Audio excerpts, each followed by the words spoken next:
दोस्तों, सुबह का समय था। अयोध्या के व्यस्त बाजार में सड़क के किनारे एक वृद्ध व्यक्ति किशन लाल अपनी टोकरी में ताजे और रसीले फल बेच रहे थे। उनका चेहरा सुबह की धूप में चमक रहा था, जिस पर जीवन भर की मेहनत की लकीरें साफ दिखती थीं।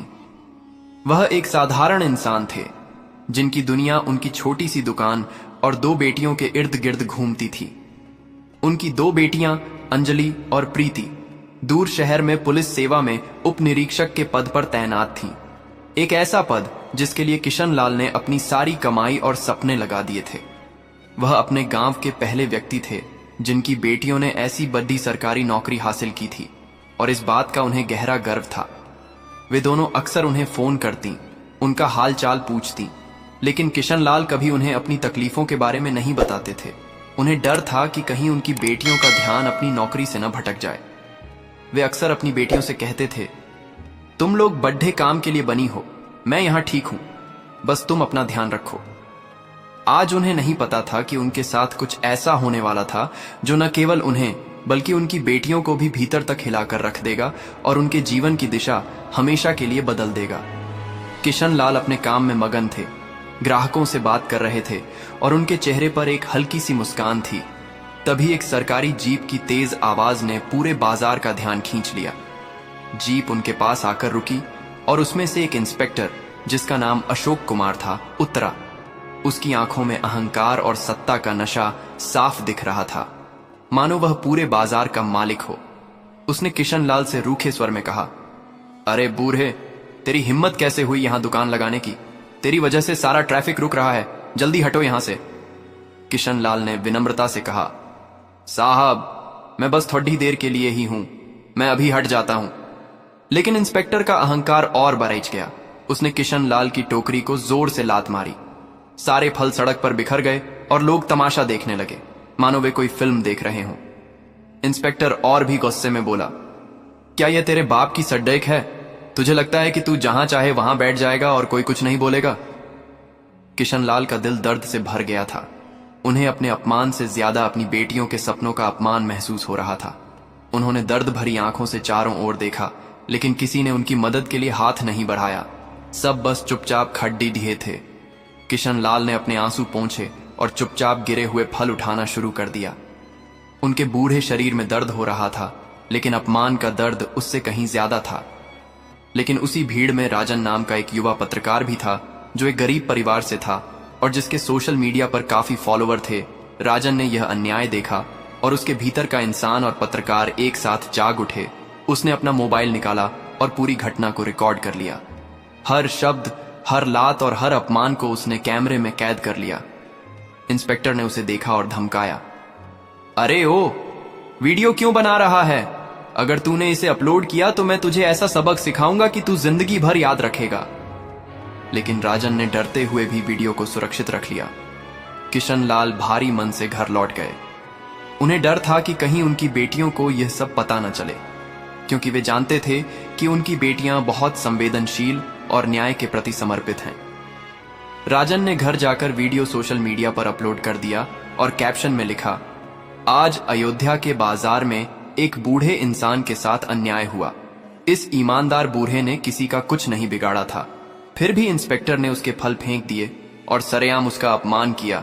क्या ऐसे पुलिस वाले हमारी रक्षा करेंगे? वीडियो कुछ ही देर में जंगल की आग की तरह फैल गया। लाखों लोग इसे शेयर करने लगे और पुलिस की आलोचना करने लगे। यह वीडियो प्रीति तक भी पहुंचा, जो किशन लाल की छोटी बेटी थी। वीडियो देखकर उसका खून खौल उठा और उसकी आंखों में आंसू आ गए। उसने तुरंत अपनी बड़ी बहन अंजलि को वीडियो भेजा। अंजलि तब थाने में एक केस की जांच कर रही थी। उसने जैसे ही वीडियो देखा, उसके हाथ कांपने लगे। यह उसका अपना ही पिता था जिसके साथ यह बर्ताव हो रहा था। उसने गुस्से में कहा, हमने इतनी मेहनत की, इतना संघर्ष किया, सिर्फ इसलिए कि बाबूजी को सुख दे सकें, लेकिन लगता है कि इस भ्रष्ट व्यवस्था के आगे हम कुछ नहीं कर सकते। उसने तुरंत प्रीति को फोन किया। उसकी आवाज में दर्द और गुस्सा दोनों थे। तुम वहीं रहो, मैं अभी आ रही हूं और उस इंस्पेक्टर को सबक सिखाऊंगी। रीता ने भी कहा, नहीं दीदी, मैं भी चलूंगी, मैं ये अन्याय सह नहीं सकती।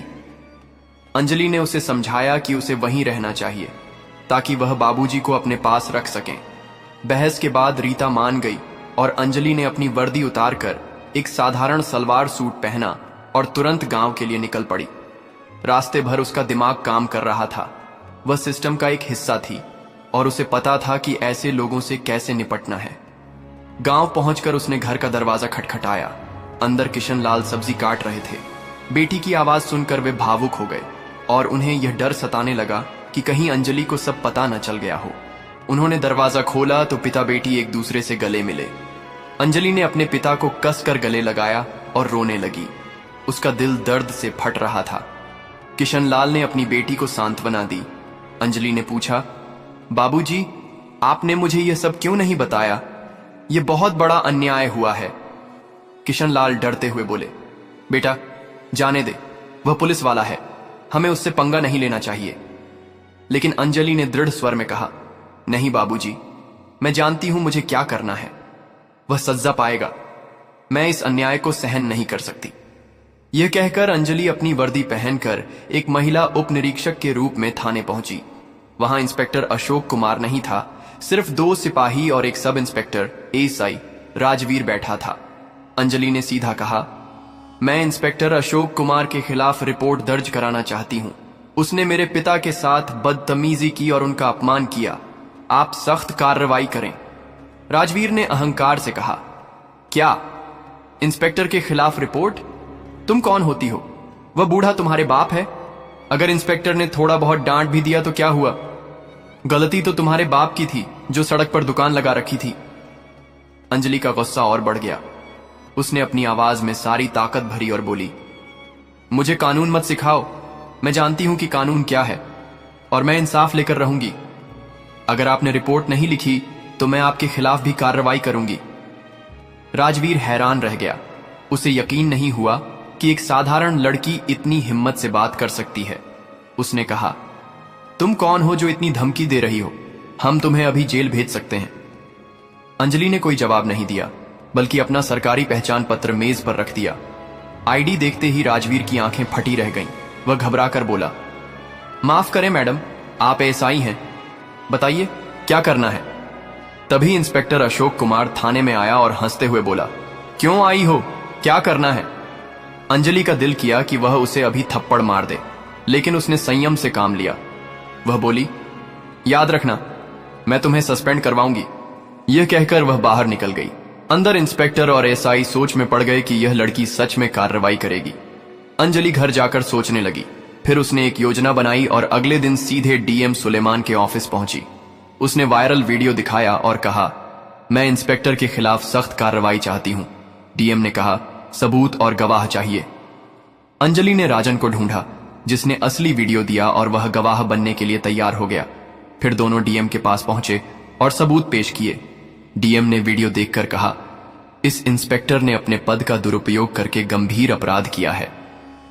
अगले दिन एक बड़ी प्रेस मीटिंग बुलाई गई, जिसमें मीडिया कर्मी इकट्ठा हुए। डीएम ने कहा, सोशल मीडिया पर वायरल वीडियो में एक इंस्पेक्टर ने एक बूढ़े के साथ गलत किया है। हमारे पास गवाह और सबूत हैं। तभी अंजलि मंच पर आई और बोली, मैं उप निरीक्षक अंजलि शर्मा हूं और पीड़ित बूढ़ा मेरा पिता है। सभी स्तब्ध रह गए। अंजलि ने कहा, इंस्पेक्टर ही नहीं, एसआई राजवीर भी दोषी है, जिसने शिकायत लेने से मना किया। डीएम ने तुरंत दोनों को निलंबित करने का आदेश दिया।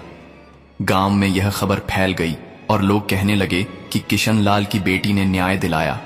शाम को टीवी पर खबर चली, इंस्पेक्टर और एसआई सस्पेंड, उप निरीक्षक बेटी ने पिता को इंसाफ दिलाया। विभागीय जांच में दोनों दोषी पाए गए। इंस्पेक्टर पर पद का दुरुपयोग और जनता से अभद्रता का आरोप साबित हुआ, जबकि एसआई पर कर्तव्य में लापरवाही का आरोप लगा। दोनों को बर्खास्त कर दिया गया और उनके खिलाफ आपराधिक मामला दर्ज हुआ। जब किशन लाल को यह खबर मिली तो उन्होंने रोते हंसते अपनी बेटी को गले लगाया और बोले, तुमने सिर्फ मेरा नहीं, पूरे गांव का सिर ऊंचा कर दिया। तो दोस्तों, वीडियो कैसी लगी? वीडियो अच्छी लगी हो तो एक लाइक और हमारे चैनल स्टोरी विद एसएस को सब्सक्राइब करना ना भूले। दोस्तों, मिलते हैं अगली ही ऐसी शानदार वीडियो के साथ। तब तक के लिए जय हिंद।